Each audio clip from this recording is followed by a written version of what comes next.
First of all, thank you for taking the time to talk with me. How are you both? Yeah, Great. very well, thanks. Very good. It's very good to hear. So, Katie, I want to start with you. When you first heard Simon's album Vale, what did it make you think? What did it make you feel? Well, I was listening to it actually as I was walking through the streets of London, and I found it a very uplifting and visceral experience. There was a grittiness to it, to the sound of the violin and to the textures that Simon was creating. I literally felt like I was inside the orchestra. It's not often that recordings have that quality where you're literally, it's so visceral, you can feel it on your skin. And I loved it. And also the uplifting element was just fantastic. You literally felt like your body was being sort of moved up into the air. There is this quality, I suppose, that violin or string instruments have.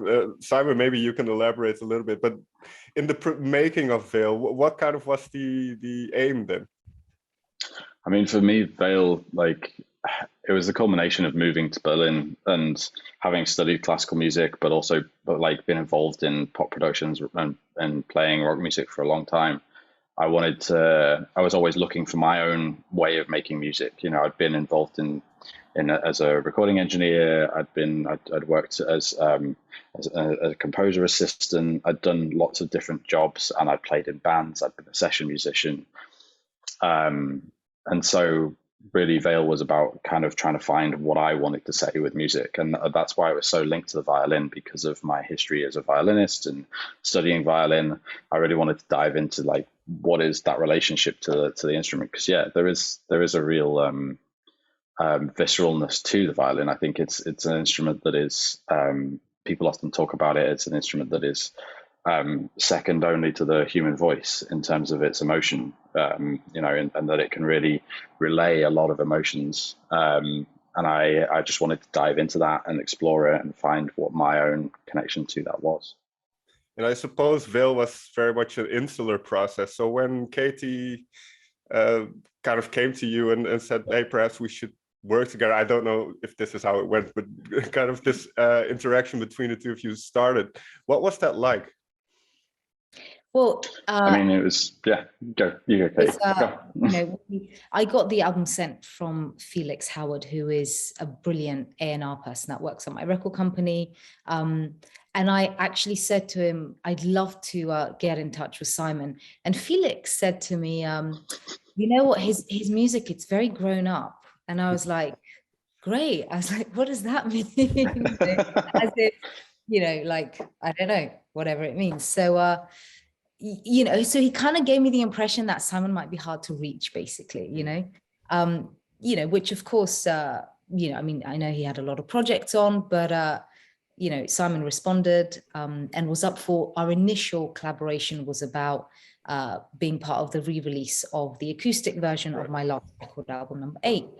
And we got together for a day in the studio. Simon did beautiful reinterpretations of these two songs, Maybe I Dreamt It and Remind Me to Forget.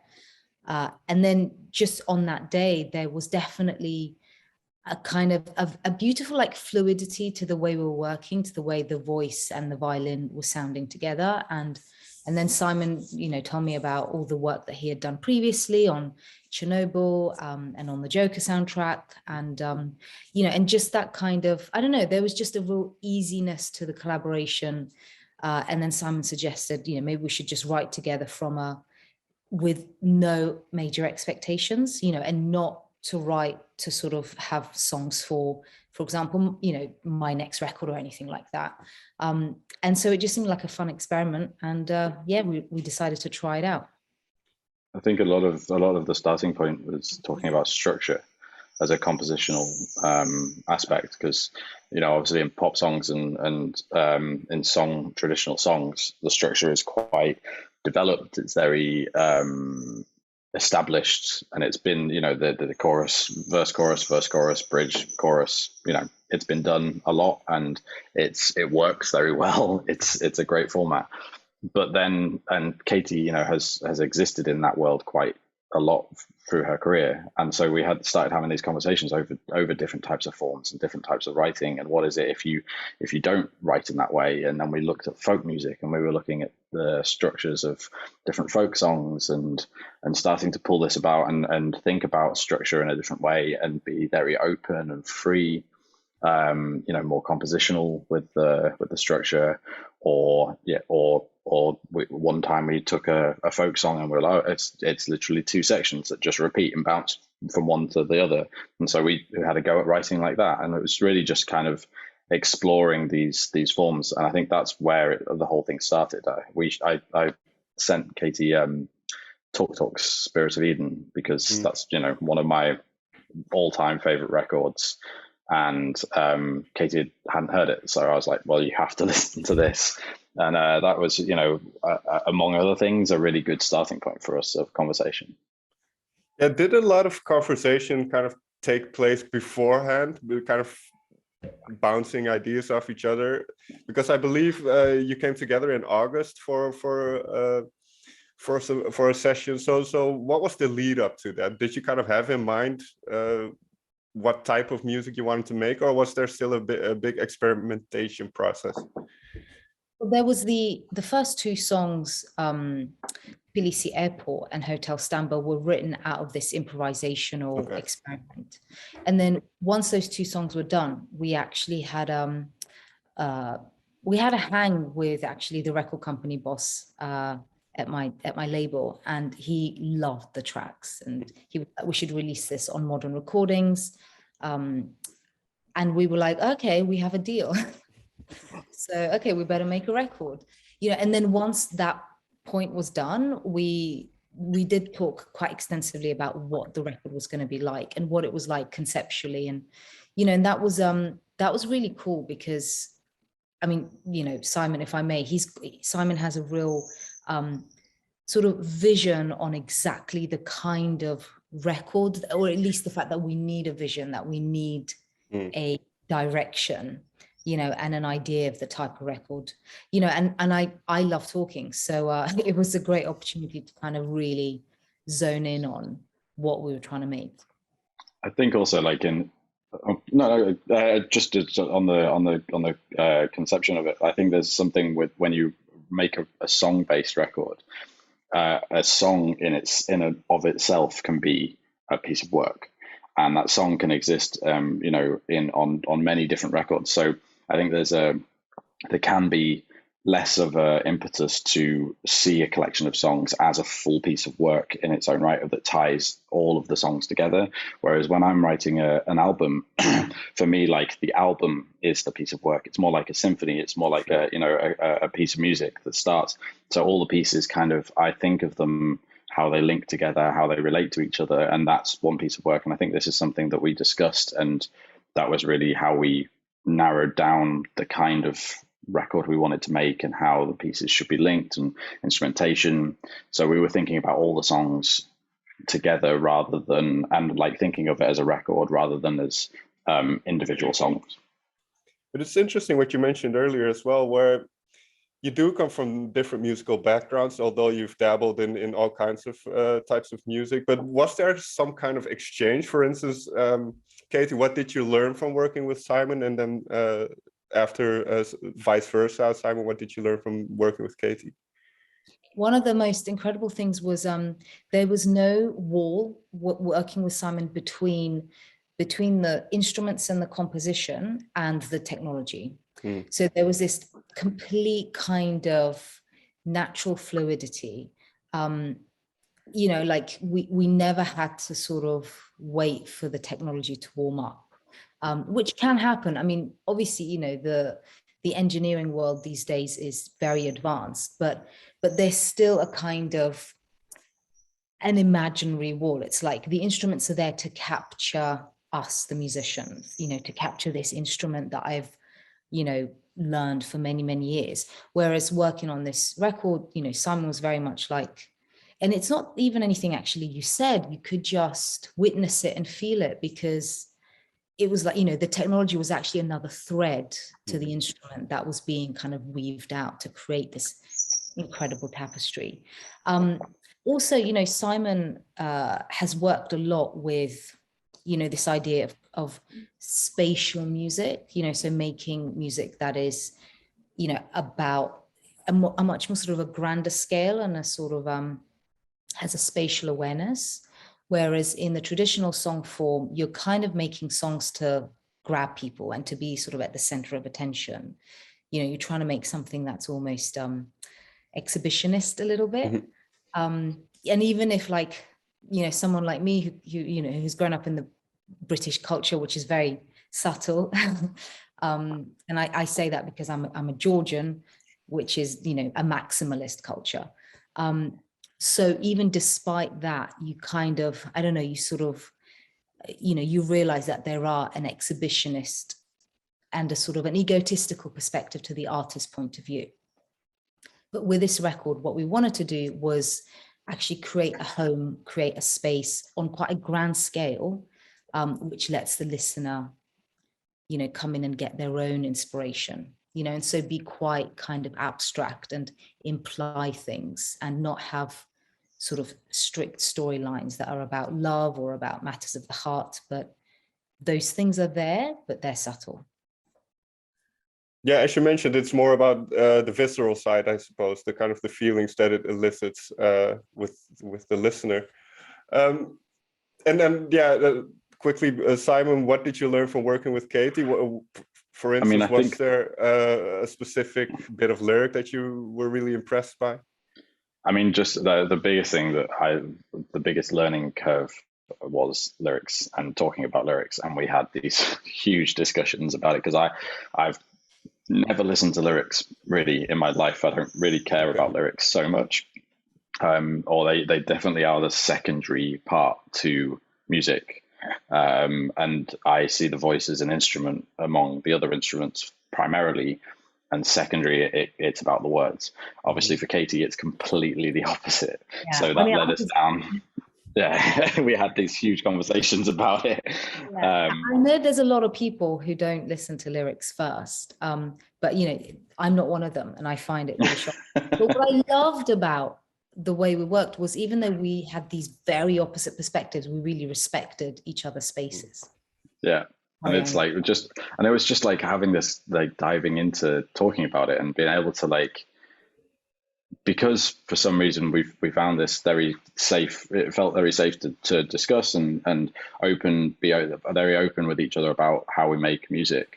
You know, we've said on other interviews that one of the nicest things we got out of this record is a friendship, and it felt very easy to discuss these things, and so we ended up just really diving into, you know, the way that I come to music and what I'm listening to, and we'd sit there in my studio and I'd play some music and I'd tell Katie, like, you know, what I'm hearing and what I'm listening to and why it's exciting for me to listen to this piece. And then we'd sit and listen to a Bob Dylan track, and Katie would explain to me about how the music's reflecting the lyrics and how the way that he's singing and performing is reflecting the lyrics. And we went through and listened to a bunch of different songs and then listened to songs that Katie didn't feel were doing that and why they weren't. And this was like a masterclass for me of just really considering lyrical content with the song and diving into that. And, you know, even on albums that I've produced in the past, I've been more, I'm always more connected to the music, but just really having this conversation and diving into this, it opened a whole new space for me about what lyrics can mean in a song, for sure. Yeah, I think Bob Dylan does that to you, because that's why I started listening to a lot to lyrics as well. Yeah. But can you perhaps share one of those topics of conversation then? What was something that really sparked a nice debate or discussion? I'm trying to think. Well, we listened to Lay Lady Lay, didn't we? Yeah. By Dylan. And, you know, like, in a way, I mean, I listen to the words, but then you kind of, the words are so good and they're so in sync with the music, and they're so in sync with the sort of the aroma of the music, that it just creates this sort of effervescent atmosphere. You and I think Simon, you just kind of found the music really cool and great. Yeah, I'm listening to groove and to instrumentation and the playing between the musicians, and then the way that his vocal, the cadence of his vocal and the way that he interacts, his voice as an instrument is interacting with the other instruments, and that's why it's interesting for me. And even Bob Dylan, who people would say isn't such a great singer, still has this amazing control over where he places his vocal and how he delivers. And we also listened to Portishead, and we were looking at how the vocal works and how the lyrics work in that setting. And it was amazing to just go through and like really pull apart songs and be like, what are the lyrics and what's the music and how do they fit together? So with that in mind then, Katie, how did you use your voice differently on this album compared to perhaps your own records or previous records? Well, this was probably the most improvised composing I've done. Simon would start weaving this musical landscape with the violin, with the loop pedals, with with all the technology that was to hand, and then you just go with that, with what you're hearing. And it was very apparent from early on that there was this sort of grand scale to it. It wasn't at the sort of the scale. I mean, if you imagine sort of cinematography, for example, I'd say a lot of the songs that I've done in the past, they're kind of the portrait format, as in like, it's human to human, it's that scale. Whereas what I was hearing in Simon's music as we were composing was actually huge vistas and huge landscapes and cityscapes from like bird's eye view, and so so the words then needed to match that, and I mean, I've done a lot of lyric writing over the last few years. A lot of it is solitary. You're sitting at your desk, listening to music, listening to the compositions, and you're just trying things out. But it's quite a slow process. Whereas on Aerial Objects, I was very much like, actually, let's just see what comes out. So it was about not getting in the way and not thinking too much, and just letting that kind of inner voice just come out. Yeah, and I like this kind of reciprocal relationship between lyrics or vocals and the music. So how did the development of the musical landscape go? Did you just start with a sound or a certain instrument or a little piece of violin, or how did kind of those two things kind of build on each other to make the songs that are now on the album? I mean, it started all from improvisation. Okay. That's so I play live with violin and through some effects pedals and loop pedals, and then I also have an Octatrack and synthesizers that I can write and I can create, and this is the way that I write usually, is I just have it all set up and I just go and improvise and make new stuff and build up and just explore. And so we just did that process together and recorded it all. And so we just have hours and hours of improvising, like of improvisations, and then we went in and really kind of like honed in on sections of those improvisations and found bits that we were able to lift out. And so like Aerial Objects there's a big bulk of Aerial Objects, the song, that came directly from an improvisation. Like we just played along, and the violin progression, the way that the chords moved, that's how we improvised it. And then I just took that, lifted it out, and started building around it.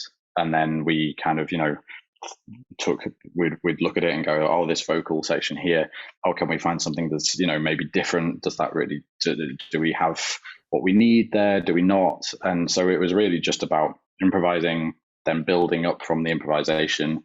And then at later stages, we went in and kind of explored what we had and how those things were working together and whether we needed to do some more work on it or, yeah. Yeah, what I found really interesting listening to the album and then reading the bio is there's mention of space, and then on the album, I mean, Tbilisi Airport, Hotel Samba. There's even a mention of textures of memories.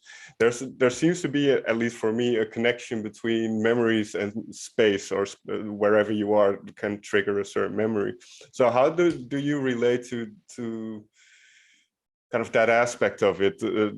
Especially, I suppose, for you, Katie, well, did certain sounds trigger certain memories, or how did it? How did that process go?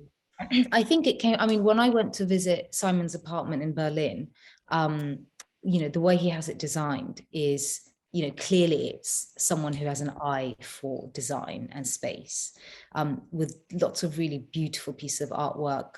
Sebastian Kite, who we actually ended up collaborating with, who Simon knows, he had designed a previous album cover, and all these things just kind of caught my eye. And I don't know, and I guess we realized we are, we definitely bonded about architecture and space. Then we went to visit one of the galleries in Berlin, and that kind of led me down a rabbit hole of sort of researching who was the architect that designed this space, what was the history there. This idea in Germany that, at the turn of the 20th century and with the Industrial Revolution, how a lot of artists who were actually like in big business, like architecture or the design of, I don't know, cutlery, for example, they were really worried about the Industrial Revolution. They thought all of the, everything was going towards profit and like fast sort of, money-making businesses, and so they wanted to retain the art in a lot of these crafts. And I don't know, I found that idea really wonderful, that there were people really concerned about that from a very early, well, from that point onwards. And, we mentioned that in one of the songs, so yeah, this idea of who it is that has built our man-made world. What is the thinking that goes behind these things, when cities get built, when roads get built, when, buildings go up, and kind of what is sort of behind that. And then also I had this experience a couple of years ago when I went to visit the city of Lecce in Italy, where, I was walking around these streets and they're exquisite, and they're just, the colors and the style is just unbelievable. And my eye just got used to walking in these beautiful streets. And then I stumbled upon a very basic black iron gate. And it suddenly was like a sort of a sharp thing to the eye. And, and I realized that those beautiful streets had kind of calmed my nervous system and had done something to my state of mind. So you just realize that basically spaces have a huge effect on how you feel.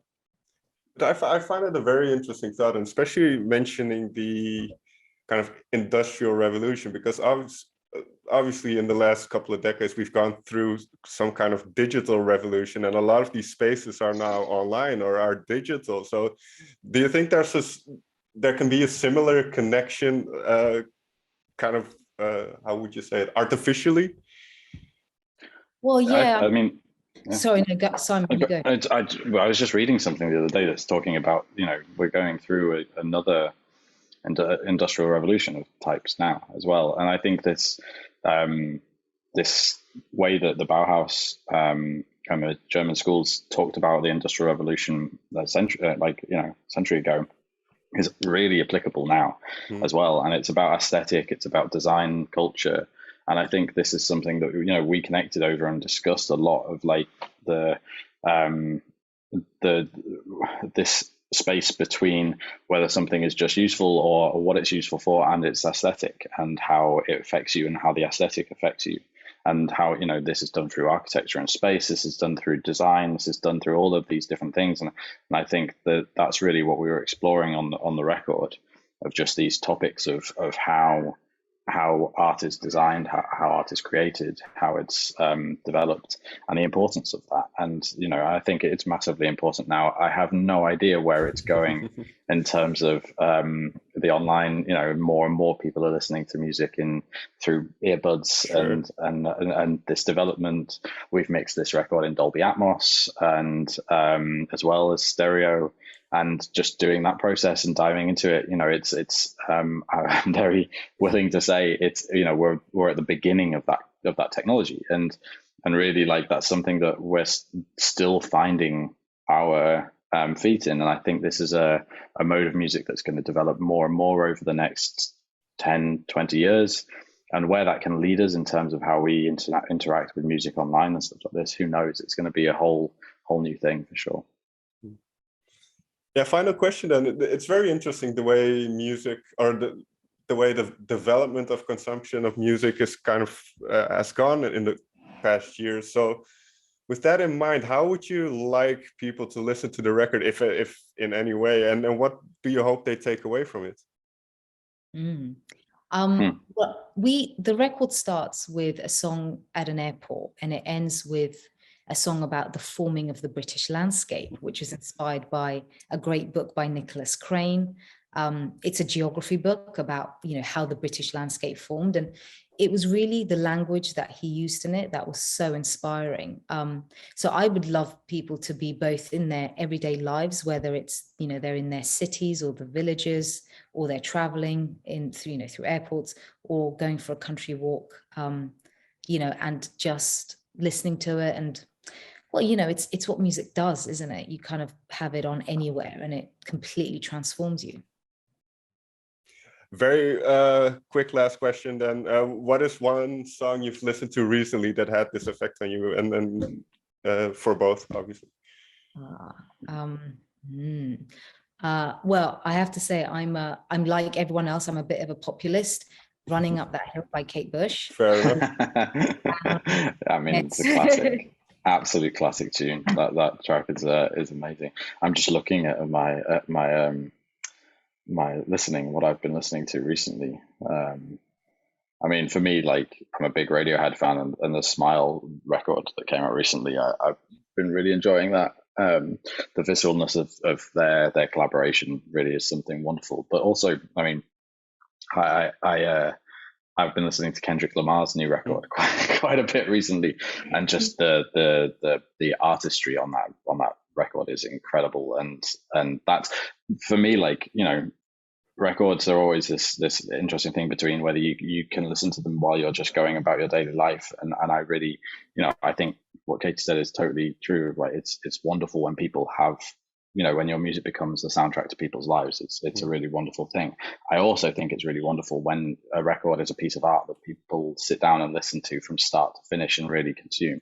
And like the new Kendrick Lamar album is absolutely one of those records. It's like it takes you on such a big journey, and listening from start to finish is just this crazy trip of wonderfulness. So yeah, I've been diving into that.